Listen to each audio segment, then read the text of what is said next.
Welcome to the Belly Brain Connection. I'm Hannah Winans. I'm a certified functional nutrition counselor, and I'm on a mission to help educate people about the connection between their gut health and mental well-being. I believe that our gut health is the cornerstone to our overall health, and when we nourish our bodies, we nourish our minds. Belly Brain is for informational purposes only. I'm not offering medical advice here. If you need medical advice, please consult your physician. Thank you for tuning back in. Today is episode 14. Last week, I shared with you a little bit about glyphosate, that horrible herbicide, pesticide, whatever you want to call it, that's being sprayed all over our crops, and how it's leaking into our food, and how that, I believe, is causing problems with our gut health in our country as well as our mental health. So I shared with you a little bit about that. I also shared with you the interview with Dr. Christopher Palmer, where he shares the study that was done that links high insulin resistance levels in childhood to mental health disorders in adulthood. And I also shared with you the food of the week, which was the mighty chia seed, which we learned that the Mayan word for strength is chia, and chia seeds have all kinds of fantastic, healthy benefits, and we should really be trying to incorporate those into our diet as much as possible. For today, though, I wanted to share with you a YouTube interview that I came across with my motivational guru that I love so much, Ed Milet, and Dr. Stephen Gundry, who is a world-renowned cardiovascular thoracic surgeon, but he's been in the gut health space for quite a while. He's written several best-selling books, and he just came out with a new book called The Gut Paradox. And his interview with Ed Milet is sharing a little bit about what's in the book. We will book club that book. I can't wait to get my hands on it.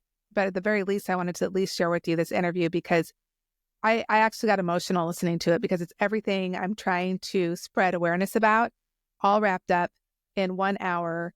And if you never listen to another Belly Brain episode again, please at least listen to this interview, because there's so much in there that I didn't know, and I feel like it could really change and save lives. So I'll post that website, or that video to my bellybrain.com website. Click on the New This Week tab, and you can look for it there. And I've already got it posted on my Facebook page. Also, before we get started on that, though, I wanted to report back on my chia seed experimentation. So I'm trying to, any recipe that I bring to you guys, I'm trying to try out myself at my house. And so I tried two new things. I tried the Isquiate water, which we talked about last week. And that's a water that there's a tribe in Mexico who are known for running long distances, and they drink this water before their runs. So supposedly it powers their run, and they can run for hundreds of miles, or whatever the distance is after drinking this water. And then I also tried guacamole, but added chia seeds to it. So I have a chia seed guacamole recipe. And so I tried that out too. Okay, so for the Isquiate water, really easy to make. Basically water, chia seeds, lime, or some kind of a citrus, and some sweetener. You shake it up, you put it in a mason jar, shake it up, and then leave it in the fridge for 4 hours.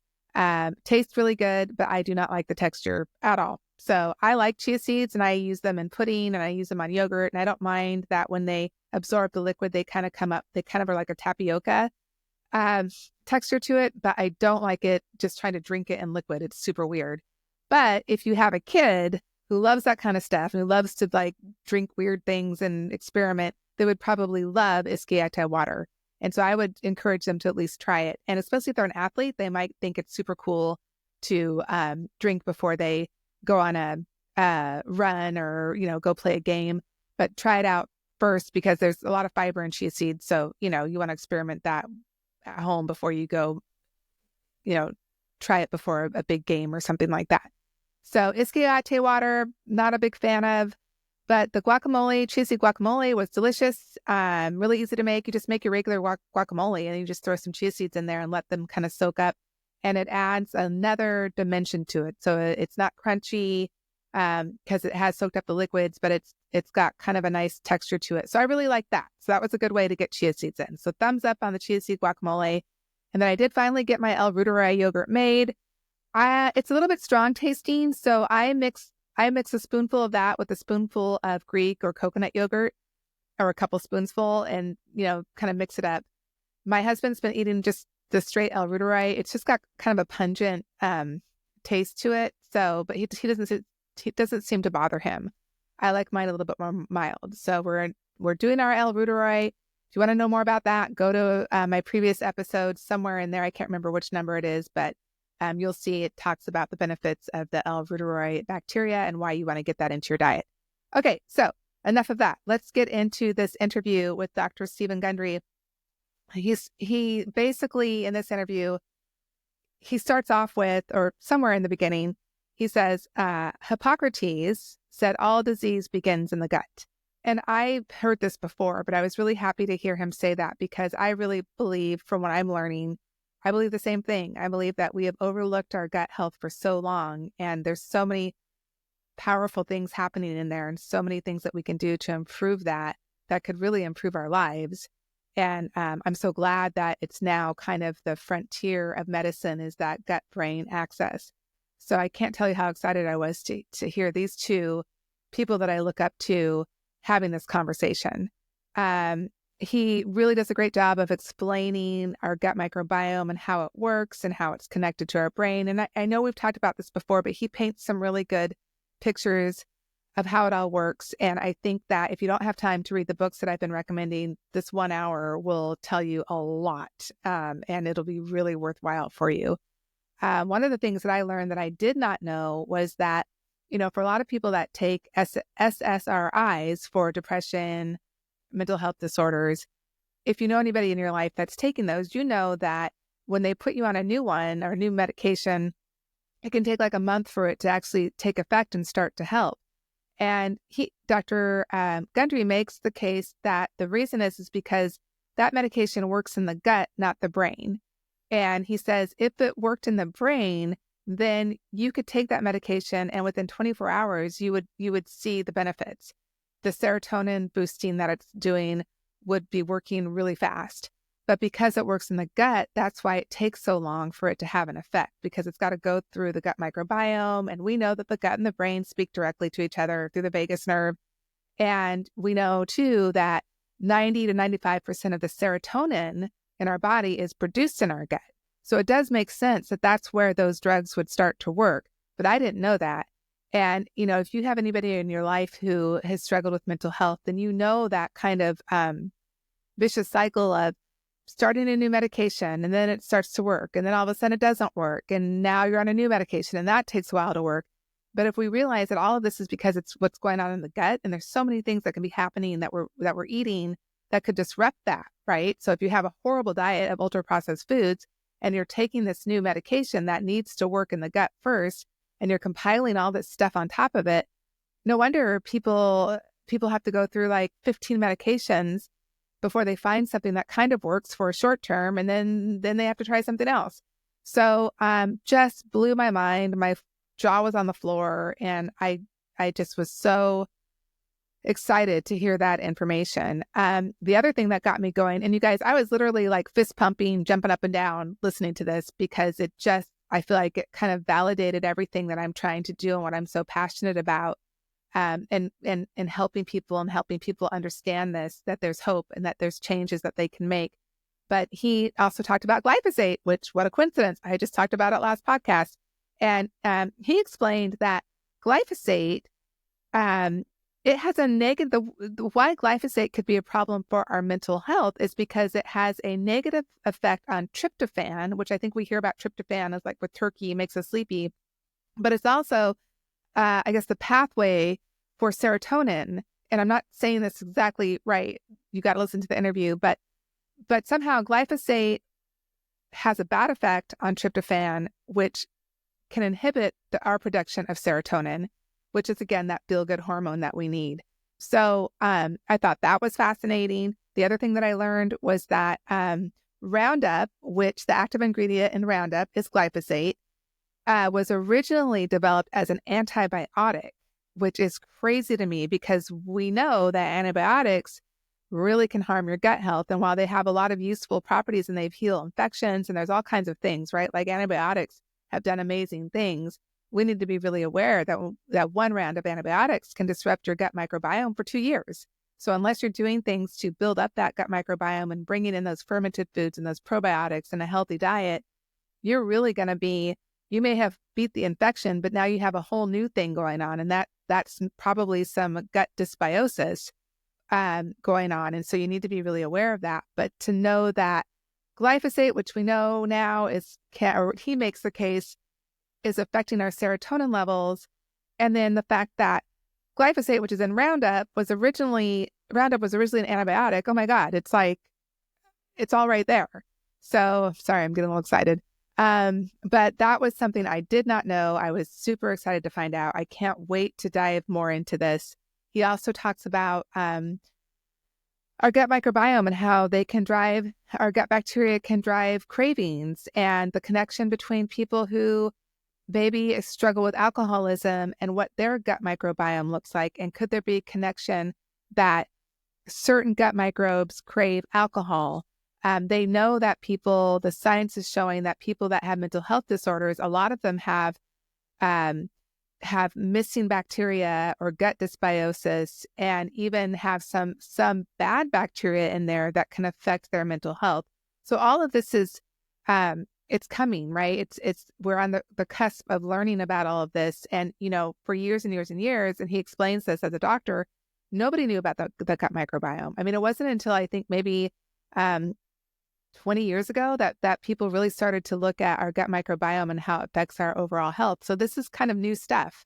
And it's just fascinating to me. So I just can't recommend that interview enough. And I just really hope that you'll take the time to listen to it and learn more. And like I said, we'll cover his book as well.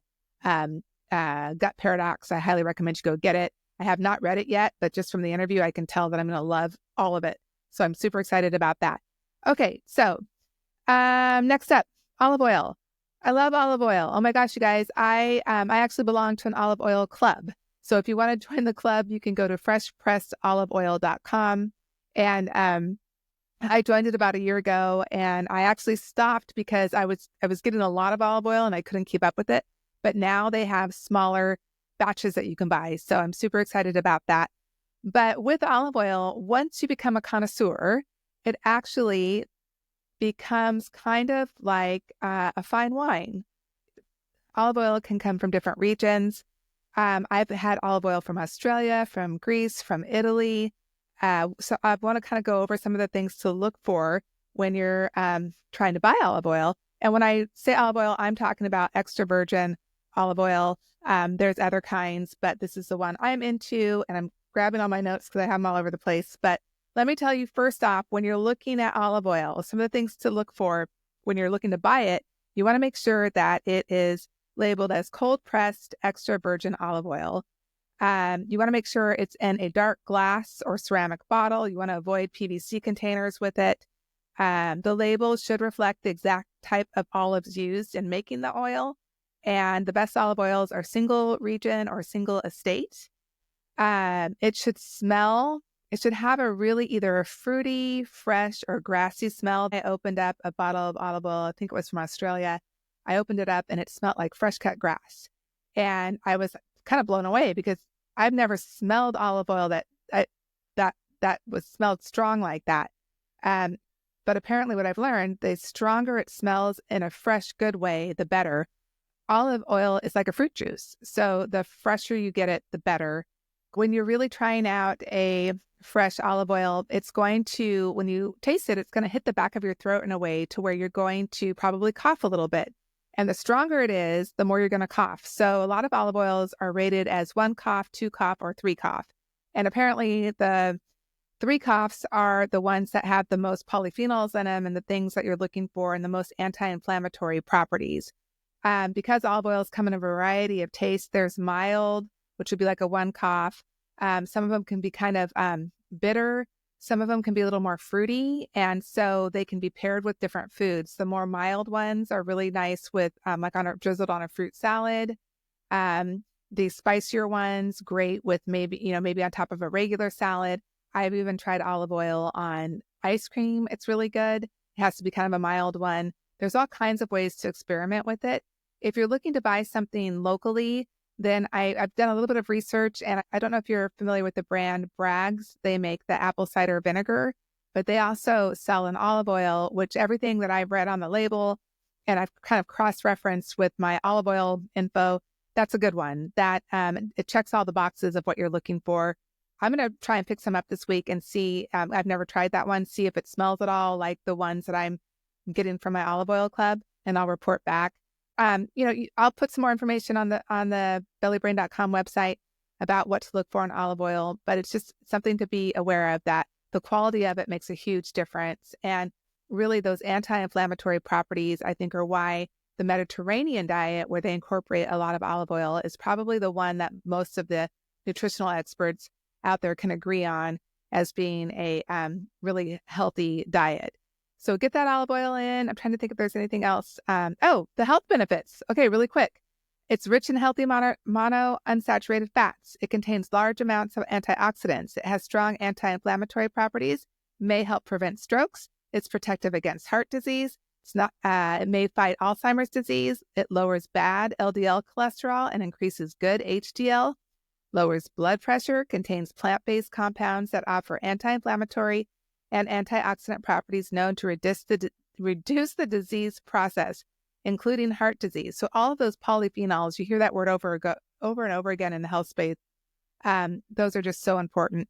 It may aid in weight loss. It may reduce the risk of arthritis, cancer, and manage cholesterol levels.